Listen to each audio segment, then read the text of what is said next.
najifuna abule olunaku lumu kati bado yagala eberenge eddugalange eyo mwezi oluvannyuma n'ogi backdating nga kuba mwe muli mu gavumenti buli kimu musobola okukikola kakati nze njagadde okubabuulira kiki ekyaliwo ekituufu naye nga nze kyenjagala okuvumirira ennyo kwe kuba nti abantu bano ab'opposition naddala Kyagulanyi ne ttiimu ye ne bano abaana abato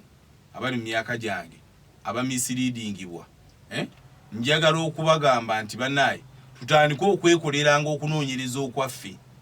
bwe baweereza ekintu ku social media sooka okyetegereze obuuze naye singa bali babululu baali badde tebasibaawo lwaki batuuse bayingira buyingizi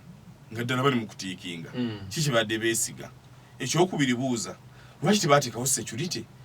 neegaanira abantu eri bwe bamanya nti nno kakati batulumbye basobole okubuyiwa oba mu ttooyi kubanga tewaliwo security okuva eri paka ku gate oba munfuna tewali deployment oba okiraba naye nga we tuli waliwo baneiba newange wennyini wendi awo ennyumba eriwo yakalina omuntu abeera bwati mu kalina akulengera oba okiraba so kitegeeza nti oba oli wakubbaka lwa tuyinza kabbira awo byonna bye baakola tibiriiyo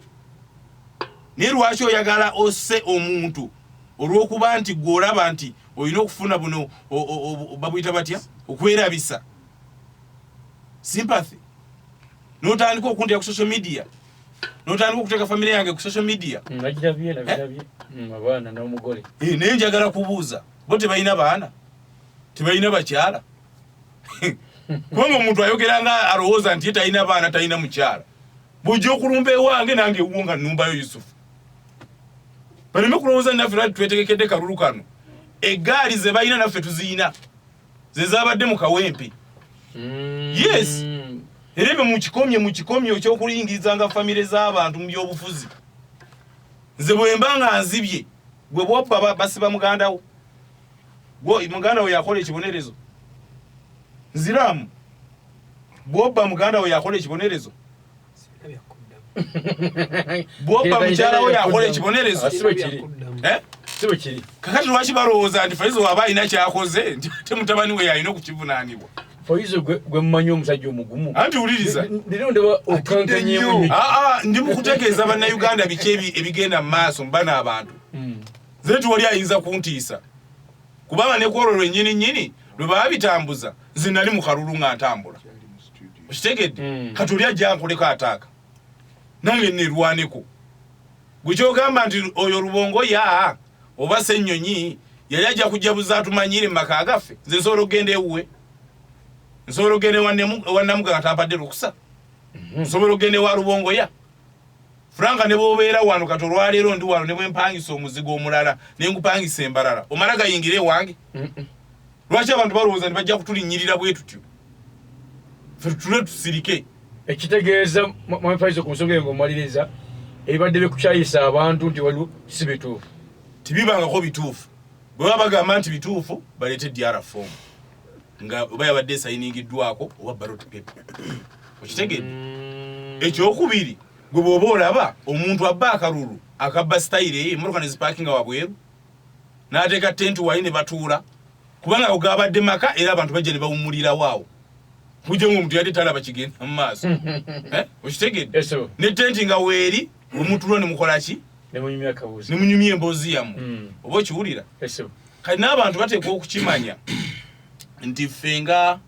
bannayuganda tuteekwa okuyiga okwawula nga tebatukozesezza nsobi omuntu bw'apositinga ekintu kikoleko okunoonyereza nga ggwe ekintu bwe bakipositinga nga tonna bakifuwadinga mirundi gisukka 3 sooka okiddemu emirundi ng'ena nga bw'osoma kifaanana njagala nnyo omusajja ono wa DP alina ebyobufuzi by'enzanya gy'abizannya yakisajja kikulu nnyo yadde era musajja mukulu naye nze mugoberera nnyo akola analysis nga tannaba kubaako kyakola akola analysis omulala in fact Moses Musa Kigongo era badde bamuyita ku TV emu n'abagamba nze sobola genda ku TV eriko Faizo ng'ate muŋŋamba genda numirize mbu yabadde abba buki bululu kubanga nze gwe mmanyi Faizo ekyo takikola ki takisobola akalulu kaabadde kamazima na bwenkanya bo bennyini be baatubbye Ochogede kade. Anti uliriza okumanya abantu bye. Twafuna obulu bwaffe ana. Bafuna obulu ana mu 7. Ne tufuna obulu 7. Ne bagati bajja bubala sibutufu. 7? Yes. Nga sibu iwe nga bululu.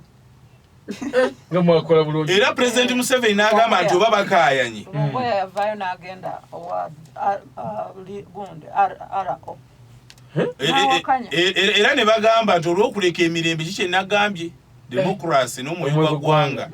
ne tugamba kale oba bakayanye ate kino ekifo kya Kawempe North kitoka katukireke anti wuliriza let me tell you kankubuulire nga bw'olaba kati kankubuulire abantu balina okutegeera kino nga bw'olaba bwe bawangula mu bibuga oba mu Buganda wokka owuliriza naffe bwe tuwangula eri n'akalulu ke Kawempe bwe kali waliwo NRM nga nyingi nnyo nga ekasaka ulizebo bera Masaka district atuliza nga nyingi nnyo kubanga abantu kibeewuunyisa kubanga NRM erina abalonzi abasukka mu mitwalo 10 mu Kawempe North abali mu register kakati ogwo si mulimo gwa electoral commission okukunga abantu okujja okulonda ogwayo gwa kutegeka ayita abantu abangi kyovora berayo none gye buli tebwenkana kati ffe gye twafunye 17 nga ku Kalitunsi polling station gye bayita St Peters Kalitunsi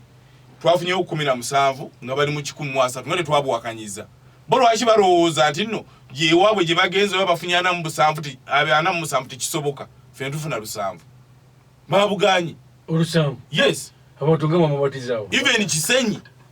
polling station twafunye obululu 5 ne babugaana obulungi bwe baganye be batubira tubaye ntugamba nti olw'ebirungi olw'obulungi bwa Kampala olw'obulungi bwa Uganda ne democracy n'ebintu bye bamaze otusiigedde enziro katubaleke batwale ekifo naye nga kyabwe Kisenyi mwagiwangudde Kisenyi mwawangula waawo Uhuru aleka yawa pira omanyi kyenjagala okubuulira sebo abantu bano alishi mbadde manyiti wano kakati kyenjagala obbabulira basebo ne banyabo abantu njagala bakkirize yeebulungudde naggambye nti nze ewange sinnamulabako nga bamukuba naye nkugamba nti bw'otunula mu vidiyo zonna tewali weeraga nga bamukubira mu kisaakaate wabula nange gye nalabye namulabye ku gate naye ku gate okufuluma kwawo yabadde speed nyingi either okubanga bamukonye naagwa ekyo sobola kiwaako obujulizi tiba tiyakubiddwa oba yakubiddwa so saagala ogambe timbadde mbalaata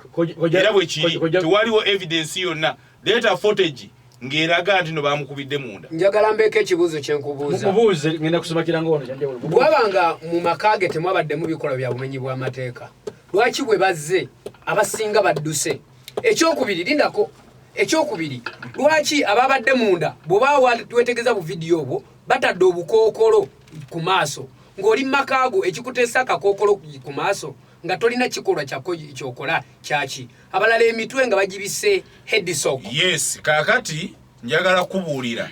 bw'otunulira abasirikale ba roopu abamanyikiddwa n'okumanyikibwa bo wadde tebeebise ekyokwebikka amaaso ekyo ffenna twakimanya nti endwadde nnyingi mu Uganda bali bavubuka be wabadde nabo mu kikulu ky'obumenyi bw'amateeka ekyokubiri nkeratanyi olwaliro bw'ova wano omuntu ayinza okumala kayingira mu mmotoka yo n'omukkiriza gwe tomwekengera kisinziira ngeri kijabazemu buli muntu agula oluggi lw'omuggulira n'omugamba yingira buli muntu ayingira mu nnyumba y'omuggulira n'omugamba nti yingira omutemu wabanga agenda kukutemula luupu yazze n'emmundu simumanyi tali ku appointment bwabanga yabadde agenda kuntemula n'ate manyi ekigendererwa ki moderator njagala nkozesa omukisa okutegeeza bannayuganda